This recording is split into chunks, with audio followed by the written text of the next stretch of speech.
ক্রিকেটারদের ব্যস্ততা দিনে দিনে বেড়েই চলেছে। বাংলাদেশি খেলোয়াড়দের জন্য নিঃশ্বাস ফেলার যেন নেই কোনো সামান্যতম সুযোগ। এবার আসতে যাচ্ছে আফগানিস্তান প্রিমিয়ার লিগ, যেখানে অংশ নেবে বাংলাদেশি খেলোয়াড়রাও। টুর্নামেন্ট শুরু হবে বিপিএল এর আগেই, তাই খেলোয়াড় পেতেও হবে না তেমন কোনো অসুবিধা। তবে কি নতুন লিগে দেখা যাবে মুস্তাফিজুর রহমান, রিশাদ হোসেনদের? জানবো প্রতিবেদনে। সময়ের সঙ্গে তাল মিলিয়ে বদলে যাচ্ছে ক্রিকেট বিশ্ব। একসময় যেখানে ক্রিকেটারদের ব্যস্ততা সীমাবদ্ধ ছিল আন্তর্জাতিক সিরিজ আর কয়েকটি নির্বাচিত ফ্র্যাঞ্চাইজি টুর্নামেন্টে, এখন সেখানে যেন বিশ্রামের সুযোগই নেই। একের পর এক লিগ, দ্বিপাক্ষিক সিরিজ, বিশ্বকাপ, চ্যাম্পিয়নশিপ, সব মিলিয়ে ক্রিকেটারদের ক্যালেন্ডার ভরপুর। নিঃশ্বাস নেওয়ার সুযোগ পর্যন্ত কই। একটা সময় ফ্র্যাঞ্চাইজি ক্রিকেট বলতে বোঝানো হতো শুধুমাত্র আইপিএল, বিপিএল কিংবা বিগ ব্যাশকে। এখন কিন্তু বিশ্বের প্রায় প্রতিটি দেশই চালু করেছে নিজস্ব টি-20 লিগ। শুধু টেস্ট খেলুড়ে দেশ নয়, ক্রিকেটে অপেক্ষাকৃত নতুন দেশগুলোর মাঝেও শুরু হয়েছে লিগ আয়োজনের হিড়িক। আমেরিকা, নেপাল, সংযুক্ত আরব আমিরাত কিংবা কানাডা সবাই চাইছে নিজেদেরকে ক্রিকেট আলোচনায় নিয়ে আসতে, কারণ তারা জানে ক্রিকেট মানেই শুধু খেলা নয়, এটা একটা বিশাল বাজারও। সবচেয়ে চমকপ্রদ উদাহরণ সৌদি আরব। বিলিয়ন ডলারের বাজেট নিয়ে তারা প্রস্তুত হয়ে আছে।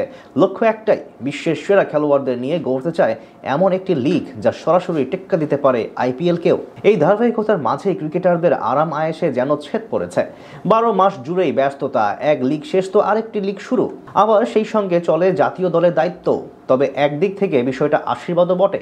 এত লিগ, এত ম্যাচ মানে ক্রিকেটারদের আয়ের পথও বহু গুণে বেড়েছে। টপ লেভেলের তারকাদের তো কথাই নেই, মাঝারি মানের অনেক ক্রিকেটারেরও এখন পকেট ফুলে ফেঁপে উঠেছে নানা লিগে খেলার সুবাদে। এদিকে ক্রিকেটারদের ব্যস্ততা আরো বাড়িয়ে দিতে যেন এবার মঞ্চে এলো আফগানিস্তান প্রিমিয়ার লিগ বা এপিএল। দীর্ঘদিন ধরেই টেস্ট মর্যাদা পাওয়া দেশটি নানা প্রতিকূলতার মাঝে নিজেদের অবস্থান গুছিয়ে নেওয়ার লড়াই চালিয়ে যাচ্ছিল। কিন্তু কাঠামোগত সীমাবদ্ধতা, বিশেষ করে আন্তর্জাতিক মানের ভেন্যুর অভাব তাদের উন্নয়নের পথে বড় বাধা হয়ে দাঁড়িয়েছিল।